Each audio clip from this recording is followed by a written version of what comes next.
Hello friends, आज हम chapter 2 start करने वाले हैं मैक्रो इकोनॉमिक्स का। चैप्टर 2 का नाम हम सब जानते हैं, basic concepts of macro economics.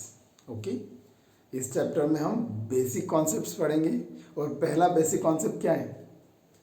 Concept है domestic territory. Okay, domestic territory is called political frontier in a lemons language. Okay, एक जनरल भाषा में, एक कॉमन भाषा में, कॉमन लैंग्वेज में डोमेस्टिक टेरिटरी को क्या बोलते हैं? Political frontier. ओके, इसको हम इकोनॉमिक टेरिटरी के नाम से भी जानते हैं। टेरिटरी हम सब जानते हैं, एरिया है ना। जैसे कि इंडिया का एरिया क्या है? Indian territory. Okay, foreign countries will not be our territory, हमारा एरिया नहीं कहलाएगा, बाहर के देश हमारा एरिया नहीं कहलाएंगे, है ना। सो इन टर्म्स ऑफ इकोनॉमिक्स थोड़ा सा चेंजेस हैं। इकोनॉमिक्स में डोमेस्टिक टेरिटरी सिर्फ एरिया नहीं कहलाएगा, उसमें कुछ एक्स्ट्रा चीज़ें भी इंक्लूड होंगी। ओके, है ना। इकोनॉमिक्स मतलब क्या? टू कैलकुलेट नेशनल इनकम, है ना। नेशनल इनकम अकाउंटिंग हम जब करेंगे तो हमें डोमेस्टिक टेरिटरी में 3 चीज़ें और लेनी है। अपने एरिया को तो लेना ही है, मगर 3 चीज़ें और लेनी है। 3 things will be included in our domestic territory. Okay, जो एक्स्ट्रा है अपार्ट फ्रॉम द एरिया, तो वो एक्स्ट्रा क्या है देखते हैं। पहला point, ships and aircrafts owned and operated by the Indian normal resident. Okay, ships और एयरक्राफ्ट्स हम जानते हैं, अगर ये normal resident by of India के हैं, है ना, नॉर्मल रेसिडेंट के द्वारा ओन्ड एंड ऑपरेटेड है। अब ये शिप्स और एयरक्राफ्ट तो फॉरेन भी जाएंगे, है ना। ये 1 दिन के लिए जा सकते हैं, 2 दिन के लिए जा सकते हैं, बट ये आएंगे किसकी टेरिटरी में? इंडिया की टेरिटरी में आएंगे। ओके, दूसरा, fishing vessels, oil and natural gas rigs and floating platforms. Okay, ये जितने भी फिशिंग वेजल्स होते हैं, oil and natural gas rigs हैं, फ्लोटिंग प्लेटफॉर्म्स हैं, ये सब भी इंटरनेशनल वाटर्स में जा सकते हैं, है ना। फॉरेन में जा सकते हैं, सी में जा सकते हैं। तो ये हमारे यहाँ के नॉर्मल रेसिडेंट के द्वारा ओन एंड ऑपरेटेड है, बाहर की बॉर्डर पे जा रहे हैं, इंटरनेशनल वाटर में जा रहे हैं, ये हमारी डोमेस्टिक टेरिटरी में। क्यों? इसका जितना भी इनकम है, जितना भी एक्सपेंसेस है, कौन बियर कर रहा है? हमारे यहाँ के लोग बियर कर रहे हैं, इंडिया बियर कर रहा है। Okay, so it will be the part of India's domestic territory.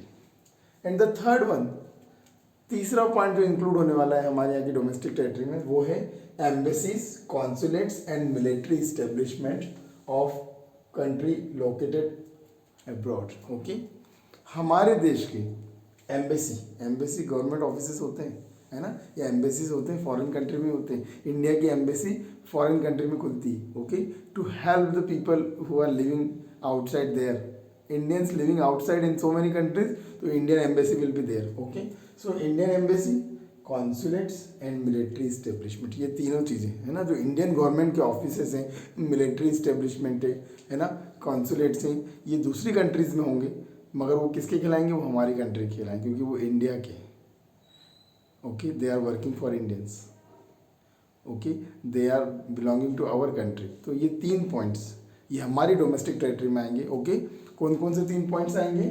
Ships and aircrafts owned and operated by the normal resident, fishing vessels, oil and natural gas rigs and floating platforms, and the third one, embassies, consulates and military establishment of a country located abroad। ठीक है, ये तीनों चीज़ें domestic territory का part है। Okay, in the terms of economics when we are doing national income accounting। अब 2 चीज़ें domestic territory में नहीं आती, हमारे एरिया में रहेगी, हमारी टेरिटरी में आएगी, बट वो हमारी नहीं रहेगी। Okay, 2 things which are not included are, first one, embassies, consulates and military establishment of a foreign country. अगर embassy, consulates and military establishment दूसरे देश का हमारे देश में, तो वो हमारा नहीं कहलाएगा, ये दूसरे देश की डोमेस्टिक टेरिटरी में आएगा। क्यों? वो उनके हैं, है ना, they are working for them, है ना। वो फॉरेन गवर्नमेंट के ऑफिसेस इंडिया में खुले हैं, तो वो उसी देश के डोमेस्टिक टेरिटरी में आएगा। And the second point which does not includes is international organization. International organizations होती हैं, जैसे कि एग्जांपल है WHO, UNO, world health organizations, united nations organizations, ये इंटरनेशनल ऑर्गेनाइजेशन है, इसमें बहुत सारी मेंबर्स कंट्री होती है, किसी एक कंट्री का नहीं होता है। इंटरनेशनल ऑर्गेनाइजेशन किसी एक कंट्री को बिलोंग नहीं करता है, it is made by multiple और मेनी कंट्रीज। ओके, तो यहाँ पर ये हमारे देश में होकर भी हमारा नहीं कहलाएगा। Okay, it is coming under international organisations. Okay, so ये दो चीज़ें हमारी डोमेस्टिक टेरिटरी में नहीं आएंगी। कौन कौन सी? Embassies, consulates and military establishment of foreign country. Second, international organisations like UNO and WHO. Okay, ये दो पॉइंट्स हमारी डोमेस्टिक टेरिटरी का पार्ट नहीं है। Okay, so this is the concept of domestic territory. Okay, if you have any questions, you can write a comment. Okay, kindly like, share and subscribe my channel. Till then, bye, see you, thank you.